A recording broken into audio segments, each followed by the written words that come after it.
PCC అధ్యక్షులు మహేష్ అన్న గారికి, అదేవిధంగా AICC general secretary incharge Meenakshi Natarajan గారికి, అదేవిధంగా గౌరవ ముఖ్యమంత్రి వర్యులు పెద్దలు సీఎం రేవంత్ రెడ్డి గారికి, అదేవిధంగా వేదికపై ఉన్న ఇన్ఛార్జ్ సెక్రటరీలకి, మంత్రివర్యులకి, ఇక్కడ ఉన్న శాసనసభ్యులకి, శాసన మండలి సభ్యులకి, కాంగ్రెస్ పార్టీ అనుబంధ సంఘాలు, సెల్స్, డిపార్ట్మెంట్స్ అధ్యక్షులకి, కాంగ్రెస్ పార్టీ ఉపాధ్యక్షులకి, సీనియర్ ఉపాధ్యక్షులకి, జనరల్ సెక్రటరీకి, నాతోటి కాంగ్రెస్ పార్టీ కుటుంబ సభ్యులందరికీ కూడా పేరు పేరున శిరస్సు వంచి పాదాభివందనాలు తెలియజేస్తున్నా.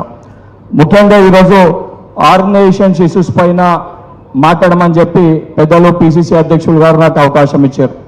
2015లో నేను మొట్టమొదటిసారి ఎన్ఎస్ఓ రాష్ట్ర అధ్యక్షుడిగా ఎన్నుకోబడ్డాను. ఆ రోజు గౌరవ పెద్దలు ఉత్తమ్ కుమార్ రెడ్డి గారు పిసిసి అధ్యక్షుడిగా ఉండే. రాహుల్ గాంధీ గారు ప్రవేశపెట్టిన ట్రాన్స్ఫర్మేషన్ ప్రాసెస్ ద్వారా 2 సార్లు రాష్ట్ర అధ్యక్షుడిగా ఎన్నుకోబడి ఎవరు ఊహించని విధంగా ఏదైతే గౌరవ ఆ రోజు పిసిసి అధ్యక్షులుగా ఉన్న రేవంత్ రెడ్డి గారు నాకు ఏదైతే ఎన్ఎస్యూ అధ్యక్షుడు ఉన్నప్పుడు వారు పిసిసి అధ్యక్షుడు ఉన్నప్పుడు ఒక మాట చెప్పారు.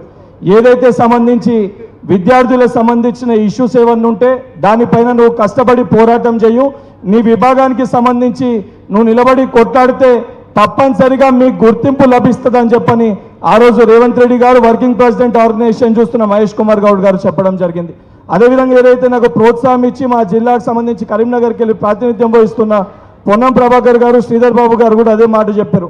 వారు చెప్పిన మాట మేరకు రాహుల్ గాంధీ గారు ప్రవేశపెట్టిన ట్రాన్స్ఫర్మేషన్ ప్రాసెస్ ద్వారా ఇక్కడ ఉన్న నేను వారు చెప్పిన మాటని అనుసరించి ఏదైతే ఇష్యూస్ పైన పోరాటం చేసినందుకు ఊహించకుండా ఏదైతే నేను కూడా ఎక్స్పెక్ట్ చేయలేదు, ఎమ్మెల్సీగా నా పేరు ప్రకటన వచ్చే వరకు కూడా నాకు ఎమ్మెల్సీ వస్తుంది, నాకు ఎమ్మెల్సీ పేరు కూడా కనీసం టీవీలో వస్తే కూడా నేను అనుకున్నా నిజంగా ఎమ్మెల్సీ నాకు ఇచ్చిరా అని చెప్పి నేనే ఒక ఆలోచనలు ఉండే. తర్వాత శ్రీధర్ బాబు గారు నాకు వారు సీఎం గారితో ఉండి కాల్ చేసి వెంకట్ను నామినేషన్స్కి ప్రిపేర్ చేసుకో అని చెప్పారు. దానికంటే ముందు ఒక బై ఎలక్షన్స్ నాకు అవకాశం వస్తే చాలా మంది కూడా నాకు ఓట్లు తక్కువ వచ్చాయని ఆ రోజు ఎన్ని రకాలుగా మాట్లాడిన ఆ రోజు పిసిసి అధ్యక్షులు ఉన్న రేవంత్ రెడ్డి గారు ఒకటే చెప్పారు, అధైర్యపడకు, నువ్వు పడ్డ కష్టానికి తప్పనిసరిగా నీకు గుర్తింపు లభిస్తుందని చెప్పారు. నేను జైల్లో ఉన్నప్పుడు రాహుల్ గాంధీ గారిని జైలుకి తీసుకొని వచ్చి ఏదైతే ఆ రోజు ఎన్ఎస్ఐ సైనికులం మేము కార్యకర్తలం లోపల ఉంటే మాకు ఒక భరోసాని, ధైర్యాన్ని ఈరోజు కాంగ్రెస్ పార్టీ మాకు కల్పించింది. ఎందుకంటే నేను ఒక సాధారణమైన మధ్యతరగతి కుటుంబంలోకి వచ్చిన వ్యక్తిని. నేను ఒక సింగిల్ పేరెంట్, ఒక మదర్, ఒక సింగిల్ పేరెంట్ పెంచిన ఒక బిడ్డని.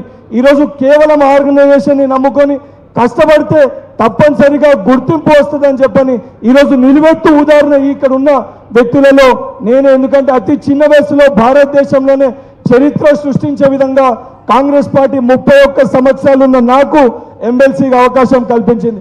అట్ ద సేమ్ టైం ఈరోజు ఏదైతే మహేష్ అని మీరు ఆర్గనైజేషన్ ఇష్యూస్ పైన చెప్పమన్నారు, ఈరోజు మన సోషల్ వెల్ఫేర్ ఏదైతే మన ప్రోగ్రామ్స్ ఏవైతే ఉన్నాయో ఇవి క్షేత్ర స్థాయిలో, కింది స్థాయిలో, బూత్ స్థాయిలో తీసుకొని వెళ్ళాలంటే కాంగ్రెస్ పార్టీకి సంబంధించి సెల్స్, డిపార్ట్మెంట్స్, ఫ్రంటల్స్ దాదాపు మనకి 28 to 30 ఉన్నాయి.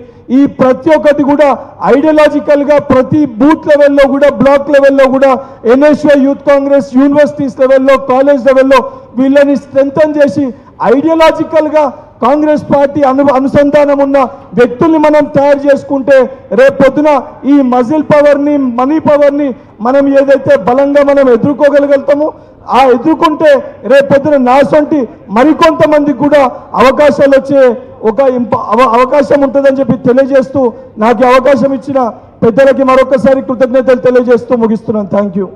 ఇప్పుడు